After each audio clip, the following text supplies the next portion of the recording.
my name is Ilagan. I'm a fourth year medical student here in, of course, the Ateneo School of Medicine and Public Health. And today I will be showing you around school. So expect this campus tour to be very, very comprehensive because I'll be going through all the floors. I'll be going to all the rooms that I'm allowed to enter, and yes, that actually includes the anatomy lab.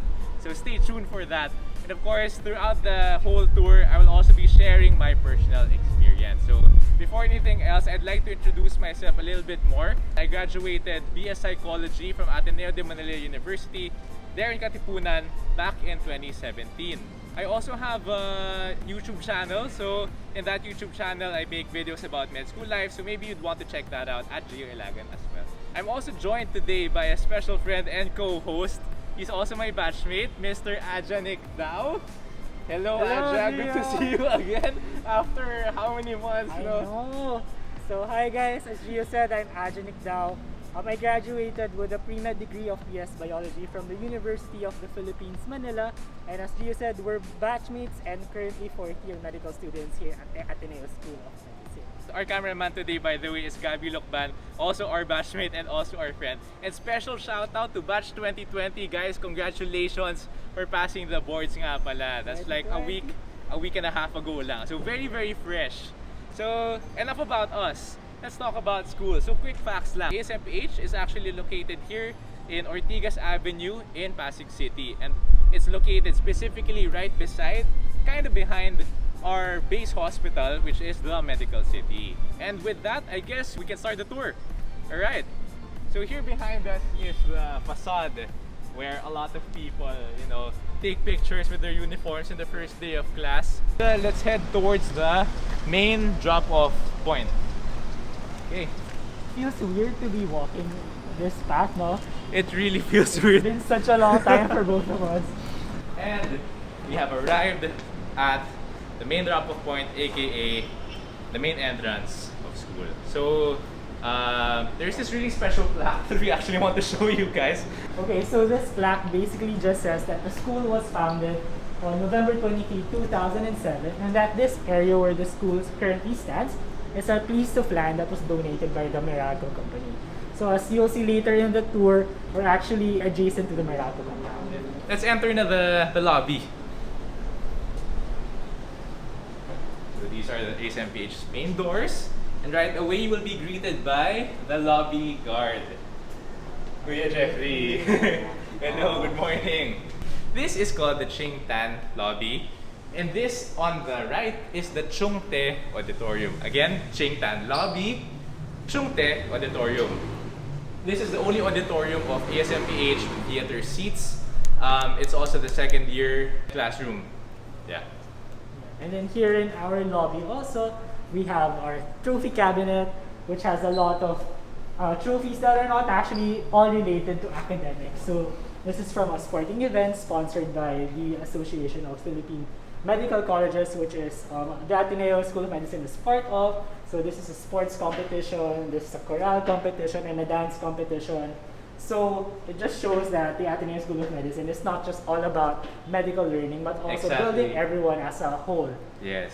So don't think that if you go to med school, your social life, your sports life, your talent life will go away. Because here in Asmph, we've actually experienced that they actually nurture those parts of our beings as well. And now let's enter the Chung Te Auditorium.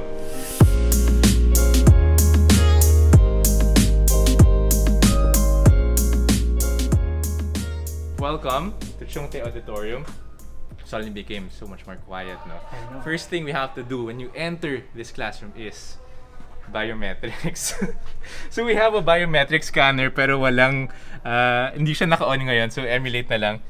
Tutut. And so access granted, diba? You always have to sign in whenever you Enter the classroom, and also when you leave at the end of the day. because that's how they count your attendance. Yeah. So every classroom has that. Every big classroom at least. That's right. So, what's so special about the Chung Te Auditorium? So, as Gia said, this is the classroom for the second year medical students, or yung YL6, which is that's what we call the second year medical students here in the Ateneo School of Medicine. So, what's so special about this room? are these seats. So these seats are plush, so they're movie theater style seats. So they're super comfortable talaga when you're listening to lectures the entire day. And you also have your table here, and another here, another table here. So this is where you can put all your stuff.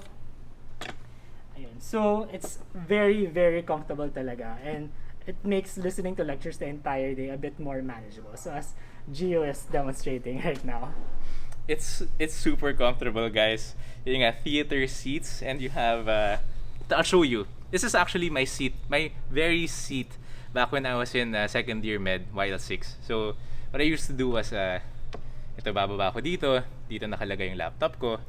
Tapos if ever I need to write down notes, diba, take down notes, I can put paper and pen or my iPad here. So Gio, what was your favorite memory here in this Untitled Classroom? Okay, so we spent 1 whole year in this classroom, and I think my favorite memory in this classroom was when we surprised Ma'am Sel, our year level admin assistant, and it was Valentine's Day kasi during that time. So the lights were off, tapos romantic music was playing, tapos lahat ng phone lights namin nakailaw, tapos wini-wave namin sa air, tapos pumasok siya, tapos super touched siya kasi parang she didn't expect na magkakaroon ng surprise for Valentine's Day for her.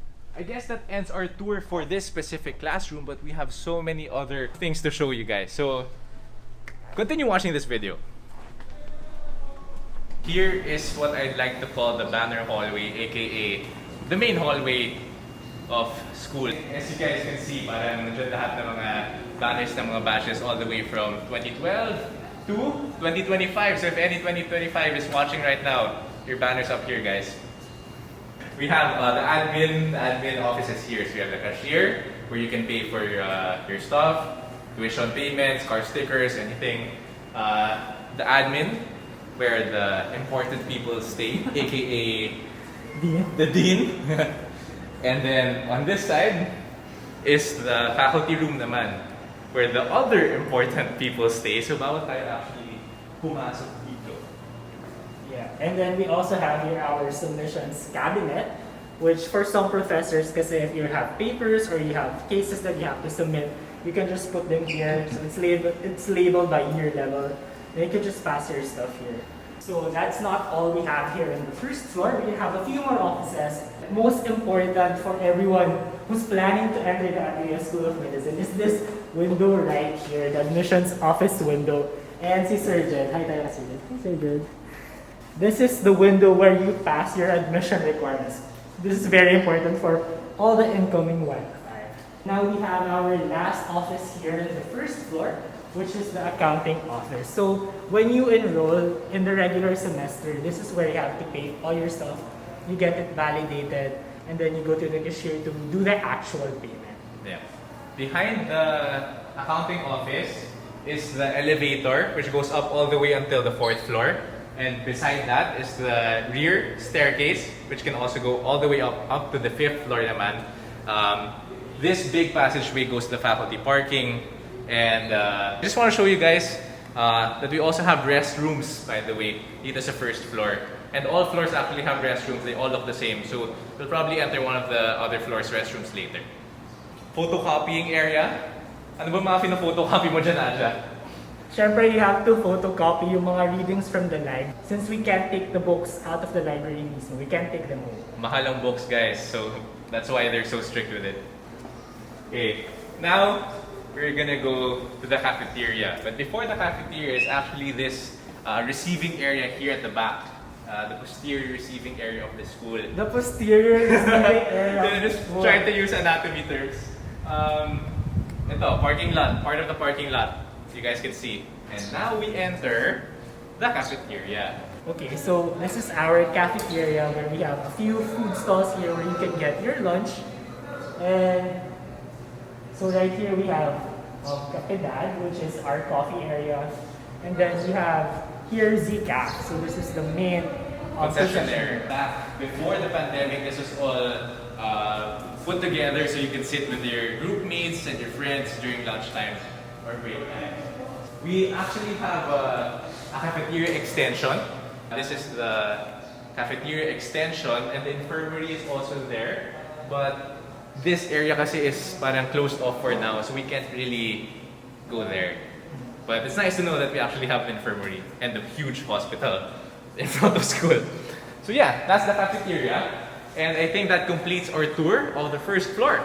So now we're gonna go back to the lobby, climb the stairs, so we can go to the second floor.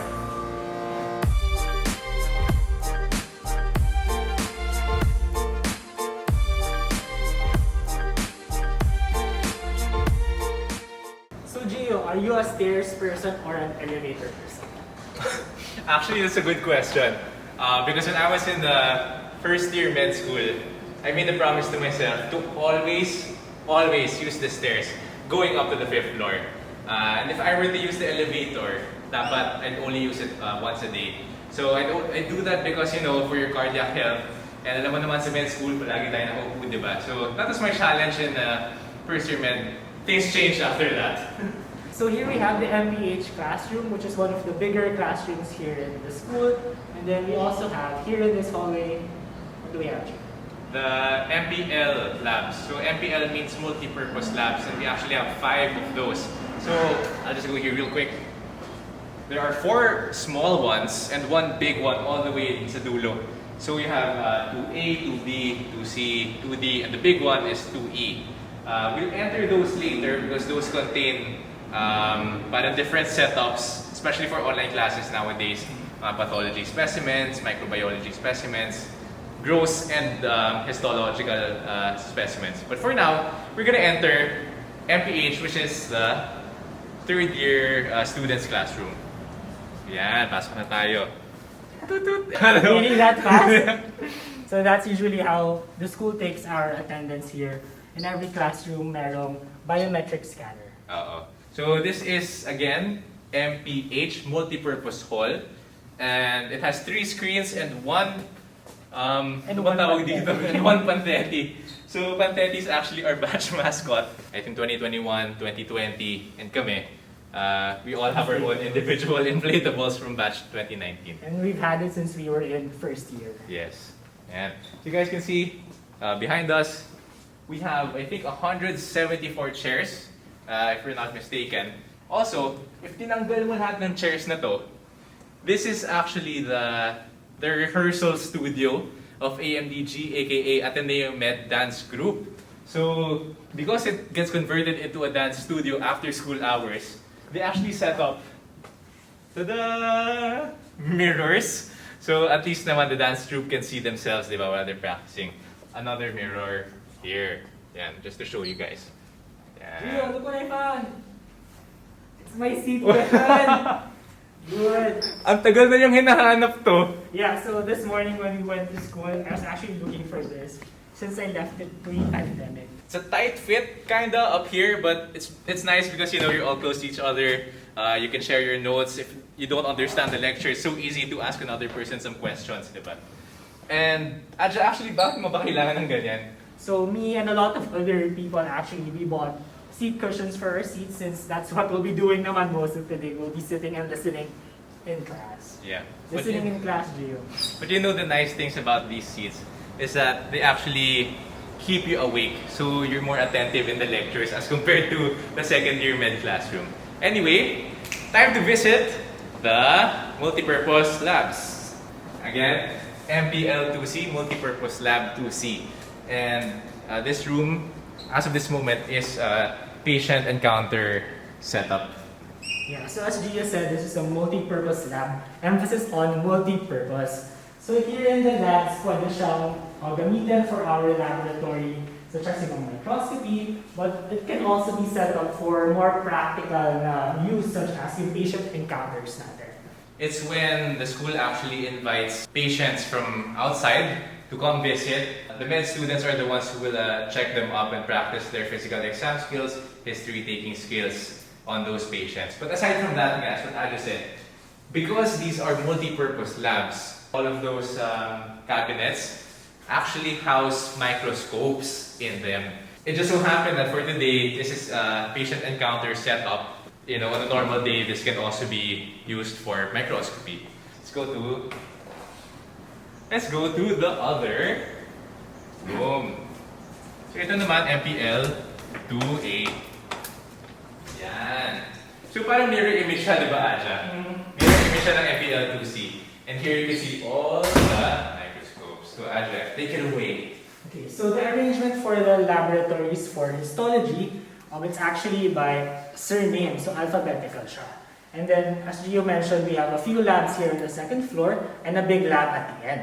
So how that works is merong connection between the big labs and the small labs. So the preceptor is usually in the big lab teaching, and then through the projector screen here, we can listen to the lecture also. Yeah.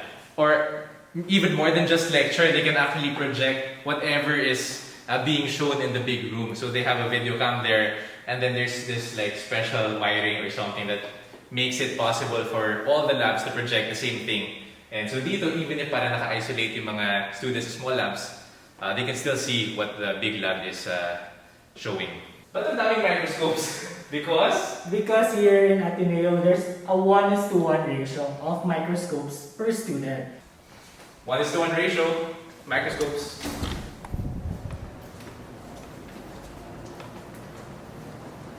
And here, also on the second floor, we have the ASMPH Center for Research and Innovation, or yung ACI Center. So this is where ASMPH does a lot of researches and studies with different partner organizations as well. So if you guys are budding researchers or you have an interest in performing research, the ASMPH has a research center just for that. Okay. So, the next is MPL 2B. So ito ngayon, again, parang mirror image lang siya ng ibang nung MPL 2A sa ng MPL 2C. So the second year medical students, of course, are doing online classes now, and what they're doing is, I think, a preceptor sits here, tapos naka-zoom call, and then because of the ring light, of course, nice lighting, ganun, they'll be able to present the pathological specimens here. So these are gross specimens. So here's a uterus. Here is ano ba to? It's a heart with ASD, RVH, LVH. So when you get to med school, you will know what those letters mean. And lastly, we will be going to MPL 2D. So this room is actually super interesting to us since it has this very unique 5-head microscope. So right now, the setup is for online learning, especially for the WIL 5 and the WIL 6 students, right, Jay? So ito, may nakikita ako dito pero hindi ko na maalala. Ikaw, Anjo, naalala mo pa ba? I feel like it's a body tissue. Ano ba nakalagay dyan? Walang label. Walang label. Sige, okay lang. Lastly, we're gonna go to MPL 2E, which is basically a big version of this. Posterior receiving area of the second floor. The restrooms over there, lockers over there, and MPL 2E. Oh, yeah. That's actually we actually didn't know it was on. And we are in MPL 2E, and you can see rows upon rows upon rows upon rows of tables. This is the biggest lab nga naman. We can't show you what's behind the camera because it's being used currently as a storage space for PPEs, but there are actually two more rows extending to the back. But what we can show you are more pathological specimens. So these are abnormal versions of our organs. So that's important for us, syempre, as future doctors, that we know how to recognize these abnormal organs. Kasi first year is everything normal about the human body. Second year is everything abnormal about the human body. And that perfectly segues into the next floor, di ba? Actually. Which we'll find yung other labs natin for the first year medical students naman who studies yung normal nating histology. Yes. But before we leave this room, I just want to ask Aja, what was your favorite activity, your most favorite activity that had to do, of course, with the labs? Blood extraction, no, my favorite was actually the micro. Since I graduated from BS Biology, my favorite was actually all the microbiology stuff, where we had to do like gram staining, we had to culture plates, And for me, I really missed all those activities from pre-med. So getting to do them here in Ateneo was really a new experience for me. Especially, we have all these equipment, which made the experiments much easier than when we had to do it in undergrad. So unlike Aja, actually first time ko mag-gram stain dito, first time ko mag-culture dito. So yung mga advantage ng mga, microbiology undergrad students is marunong na silang, may mga techniques na sila. Kasi kami, first time namin, wala pa kaming alam. My favorite naman memory of that lab specifically was when we did blood extraction. So we didn't learn any blood extraction back in first year med because we learned it in second year med na. I'm not sure about the other med schools, but for us, second year med namin na learn yung blood extraction. So it's called phlebotomy. I did it on my friend Mikey. There in that room, I think I'll insert footage somewhere here. Sharpshooter ka ba kayo? No! Sobrang hindi.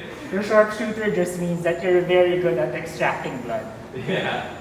And that ends our second floor tour. Now, head up to the third floor. See you guys up there. So this is the third floor landing. And ano bang special rooms dito, Aja? So here in the third floor, we have our MBA small rooms. And then we also have MPLs or multi-purpose laboratories down this hallway.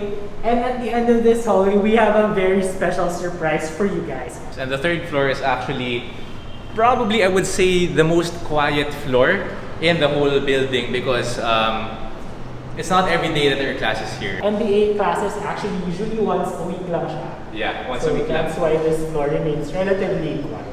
So now we're gonna enter room 301 and 302.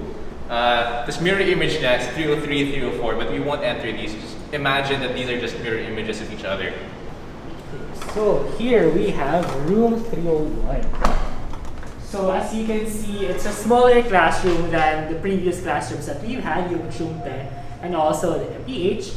And then what's unique about this room naman is the MBA sections naman kasi are here. So MBA sections, you're not, unlike your regular classes, they're separated into smaller sections talaga. So for example, me and my classmates will be here and then we will have one lecture and then in the other room is a different set of people and also a different lecturer.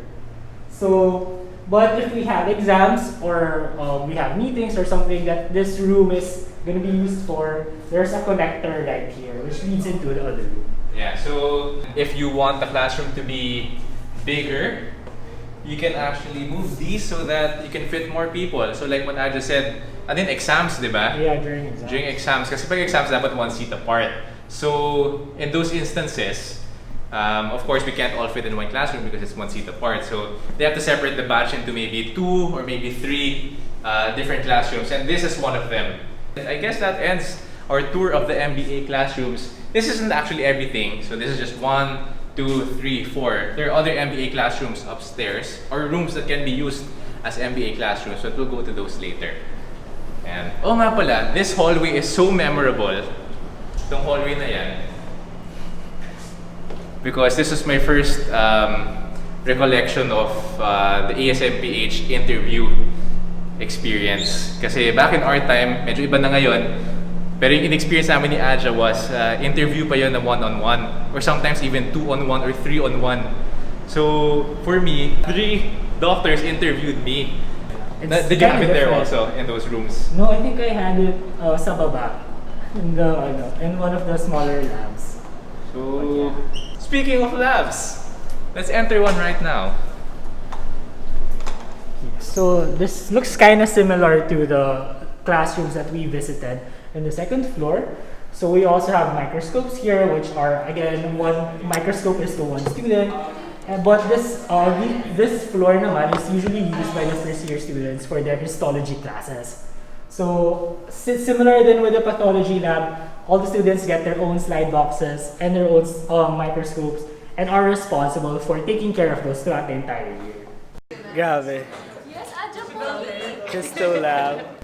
Okay, so our next room naman is the oratory. So This is a very important room, syempre, for a lot of our students who are Catholics or Christians, and they want a place to be silent and be reflective.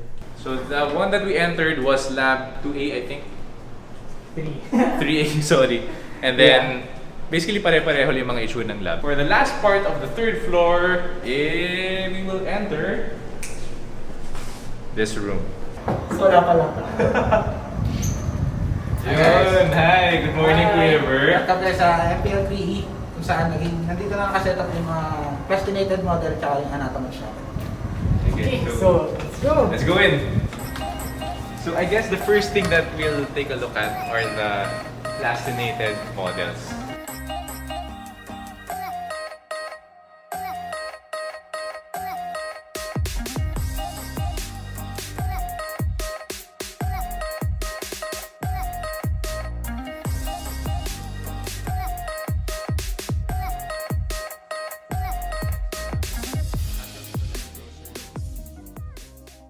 Na-acquire lang natin siya this year para ma-sustain natin yung kakulangan sa cadaver.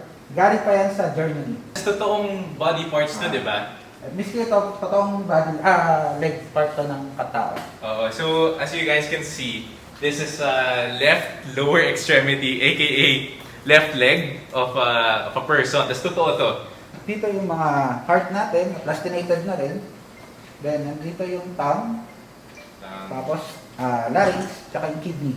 Pero marami pa tayong body parts na nandun sa storage natin. Dalawang human body, male tsaka female, nasa storage pa. So yung mga naka-enroll lang, yung makakita ng yung the rest of that. Kasi ito parang pa-preview lang sa atin ni Kuya Ver for now. So next, let's go to the anatomage naman. Yeah. Go, Ada. So this is something that we're very excited about because we'll be the first students to actually get to use this new technology that the school prepared for us. So, oh my god, it looks so good. I'm not looking at it yet because I want to see it for the first time and Ito naman natin, March. ayos to. Na-acquire natin to September. Of this year. Of this year din. So, may dalawang options yata to in presenting. Parang nakahiga, saka nakatayo. Diba? So, pwede natin itayo. Na talaga nakaharap, para siya TV na nakaharap lang din sa ano. Pwede rin naman siya parang table tablet yung nangyayari. Sige nga Kuya, subukan natin. Pwede paturo naman ng mga settings niyan. Ito, makikita nyo naman, kung gusto nyo lang i-dissect siya. Our fingerprints are the first fingerprints to touch this glass thing. Ayan. Ayun, so na-dissect na pala ni Kuya Ver. So select structure, remove by layer. Wala na yan. Ito, hindi lang ito pang natin. Pwede rin ito ng histo. Histo? Sa school Ito Ah. first time ko talaga ito makita. Kuya Ver, ikaw alam mo ba? Ay, di ba? Baka naman may label. Squamous epithelium. Ayun! Squamous epithelium. Squamous epithelium. Buti na lang yung anatomage may label kasi Naka-zoom siya. nakalimutan na namin. But yeah, this is the anatomage, and in this room kasama ng anatomage are the plastinated models. So that ends our tour of the third floor of the school.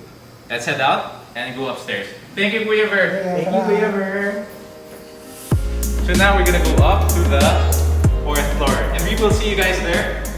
So now we are in the landing of the fourth floor. So guys, medyo mataas na tayo ngayon. Kita nyo, parang kasing taas na natin yung mga puno. Try to show some footage of the view later, but for now, this is the fourth floor landing. Again, lots of tables and chairs. Meron ba tayong library dito? And ito muna yung uunahin natin. So, this is the Asmph Library. It's located at the fourth floor of the building, and it actually has 2 floors. So there's a fourth floor here, and later there's a mini staircase going up to the 5th floor. Let's enter.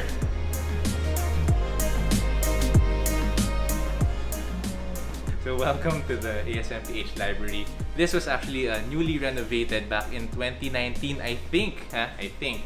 So all these tables and chairs, bago yan lahat. Lots of study spaces, lots of reference materials for students to read up on and borrow. You also have a lot of computers. All these computers have access to a lot of journals, and like clinical key, mga ganon. So Asmph Library has got you covered for everything. And so now, quiet lang tayo guys kasi may natutulog na bata. Alam nyo ba, dito sa Asmph, kami lang yata yung library na may sleeping room. So itong room na to, pasok tayo ha. Ito mo, may essential oils pa tayo dun para medyo relax. Oy, gising! Welcome to the sleeping room, the napping room of the Asmph Library. And actually, this is the favorite room of a lot of students. A lot. So there are 3 chairs and they are all fully reclinable. Before we didn't have this before the renovation but I think the admin listened to the students and what they wanted. So thank you admin for giving us a nap room because it really helps us recharge ourselves and listen to the lectures better. So now, we're gonna go up to the 5th floor of the library. So akit na tayo. This is actually the last floor of school na. And part of this floor is the Asmph Library. And whoop, daan muna tayo dito sa shelves. You can see so many books. But what I want to show you guys is this.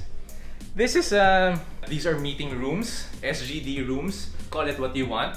We have 3 of those. So one here, one in the middle, one all the way there. Sa dulo. Okay. So we have here one of our computer rooms, and as you can see, maganda yung computers na ginagamit here, and you can use it to write your papers, to cram those last-minute papers if you want, and you can also use them to access the online resources that the library has. Wow! But wait, there's more. What a reveal! Mas madami pang computers dito. So this is a dedicated computer room talaga. For completion's sake, we'll just show you the other 2 meeting rooms na lang here. One of them, okay? Almost the same as the other one that we entered kanina. Tapos, ito, corner meeting room. Wow, corner room. Mataas value nito pag magluto. Yan. View pa lang, parang alam mo makaano ka na mabuti. Yan, Medical City is right there. Yan. There's another small meeting room in this corner. 4 pala yung meeting room dito sa floor na to. And then to your left, at your right, is the 5th floor foyer. And the 5th floor classroom is in there actually. So, mamaya, pag akit natin ng 5th floor ulit, papasok tayo sa classroom na yan. And that ends our tour for the Asmph Library. Alright. Titignan naman natin ngayon yung mga room 401s.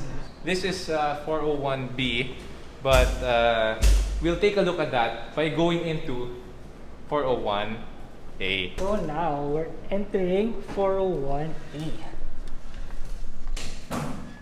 So as you can see, similar to the other Mbh classrooms, there's actually a divider dividing A and B. And the divider is removable then, so you can combine both A and B to form one big classroom. Did you ever have any Mbh class here, Acha? I did actually, 401B and A. So A for Econ and then B for Health Informatics. So these rooms talaga are very used by all the students. Yeah, so if you guys can remember the room 301, 302 in the 3rd floor, 401A and 401B are also heavily used as Mbh classrooms. So for me, that's actually human resources and operations management. And you know, Gio, what's so great about these rooms talaga? Since they're all very multifunctional, sobrang nagagamit siya by students for any occasion that they want. So a lot of students here are actually part of different organizations, which that's true. You know, actually emphasize the different talents that the students have in medical school. And one special group of people that we have is Pugad Aguila, which is the board operations arm of the Ateneo School of Medicine. So Pugad Aguila, you'll learn more about Pugad Aguila when you enter Ateneo, and you'll keep hearing about it. But basically, it's a group of people which helps to boost the community aspect of being in the Ateneo School of Medicine. Yeah.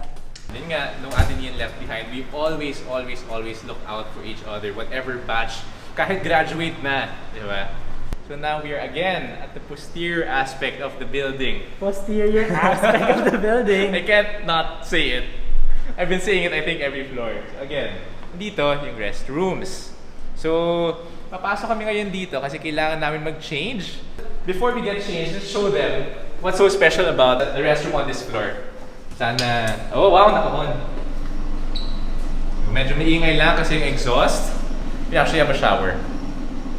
And there's a shower here. There's also a shower in the girls' restroom because since it's right beside the anatomy lab nga naman, you wouldn't want to be dirty when you leave school. So, a lot of people shower after their anatomy lab session. So, sige Adja, magpapalit ka na dyan. Yep. Palit ako dito sa kabila. See you! Ait.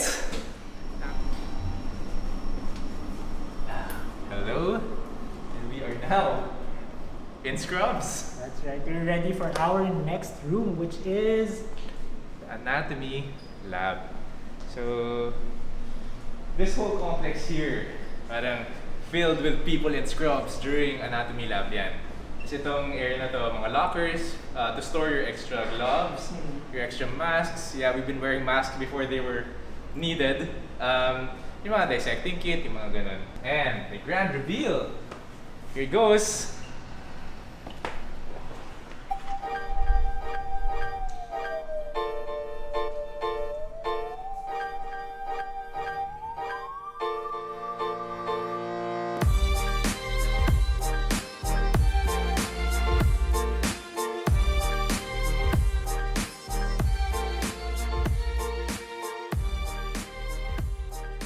Sige. So ito, these are the upper extremity bones. Okay. That's right. Okay. Pelvis bones Uh, and lower extremity bones. this is I think it's the femur. Yes, and you know it's a femur because of the ball and socket joint. Wow. Well, in fairness, may naalala pa si Gio. Speaking of anatomy classes, the younger batches actually have a different approach to learning anatomy. So it involves not just what we did, which is mostly dissecting and using these bone specimens, but they actually rotate between osteology, which is the study of the bones, dissection, histology, radiology. So everyone is spread out through the different aspects of anatomy. So, sa mga undergrad dyan na siguro, physical therapy, ganun. May moving exam din kayo, pero dito sa anatomy, you go to that station, you take a look at what structure is pinned. Try to identify. Or sometimes it's multiple choice, depending on the prof. Yun, tapos, yun, moving exam. But this is the anatomy lab. Huge space, memorable smell. That ends our tour of the 4th floor. One last floor to go. That's the 5th floor, and we will see you in the staircase. This is the 5th floor. To commemorate our freshie days. Yeah, nag-white uniform na kami. Both of us, we have a lot of fond memories here. We had to do like music videos, skits, all types of performance art that you can imagine. Yeah, that's why they joke around Ateneo School of Medicine and Performing arts. Okay, so let's enter the 5th floor classroom.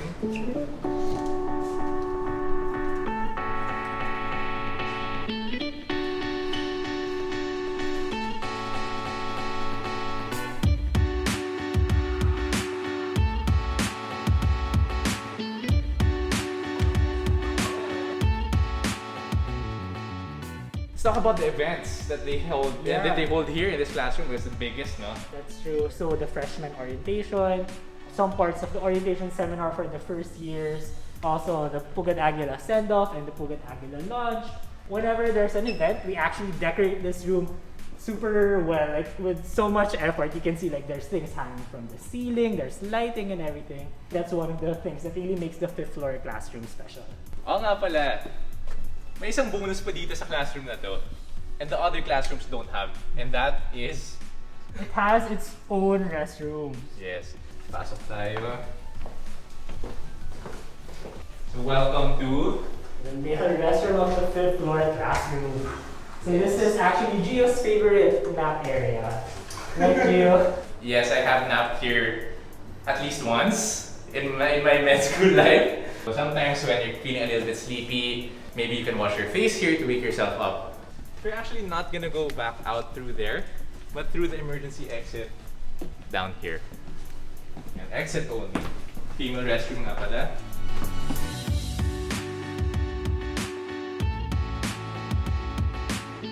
If you guys can piece it together, di ba? Ito yung anatomy lab. Itong wall na to, this area. Ito yung lockers. Ito yung anatomy lab where we changed into scrubs kanina. Yeah, that's that. That's that.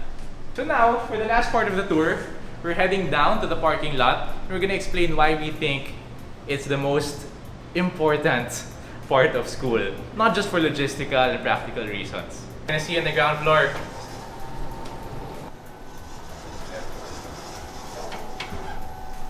Costume change? Again? Syempre, we want to make sure that we're accurately representing all the types of uniforms that you get to see that people wear here in the Ateneo School of Medicine. Exactly. So ito, we are in our clerk uniform already. So we actually saw a glimpse of this earlier when we were touring the cafeteria area. We did. Okay. Tapos ito yung drop-off ng posterior receiving area na sinasabi ko kanina. And wow, what a beautiful afternoon. This is the Asmph parking area. Do you recall how many parking slots there are, Aja? There are a total of 86 parking slots with 14 to 16 reserved slots per batch, and not counting pa doon yung reserved slots for carpool. Yes, so yan, carpool yan. Madalas mag-carpool yung mga those living in the same condos. So for example, you guys have a car, mag-sign up na kayo ng parking ng carpool para may reserved parking slot na kayo. But if you don't have a car naman and you live in this area, well, you can either walk because Asmph is actually very accessible. Safe sidewalks, footbridges, so a lot of people walk there, so there's not a lot of things to be scared about naman when you're walking to and from school. You don't think you're fit enough to be walking to school in the morning. There are also public transportation that pass by the school. So mga UV Express, diba? So, somewhere in front of Meralco, may mga UV Express areas doon. You get down here in MFI, walk into school. Yeah. So it's actually really convenient. Since it's the biggest area here in our school, a lot of the biggest events actually happen here on the parking lot. Yes, and this is why we think it's actually the most important part of school symbolically. And with that, we say na you actually start and end your medical journey here in Ateneo School of Medicine and Public Health. And why is that? So the parking lot is actually the venue for ORSEM, the orientation seminar, which is a big event hosted by the batch above you, your senior batch, and they host it to welcome the freshmen into the school. And at the end, when you finally pass your boards, this is also where we have Blue Toast, which is the capstone event of the Pugan Aguila Board Ops, and that's where we celebrate our board takers finally passing the boards and becoming full-fledged Atenean doctors. There's a lot of sentimental value attached to this parking lot, although it looks like just a normal parking lot. Let's go there. And this brings us back to our starting point of this tour. Again, here in at the front of school. So thank you guys for watching. We hope that you really enjoyed this video and that it is able to help you out picture Asmph in a way that you probably have never seen before. So this was an exclusive talaga tour na walang tao dito sa school, so we were able to do all of these things with the admin's permission actually. So thank you for watching. We hope you enjoyed it, and hopefully we get to see you guys in the future. Malay mo, di ba? As YL5 students. As YL5 students. That ends the tour. Again, I am Gio Ilagan. And I'm Nicdao. Maraming salamat and peace.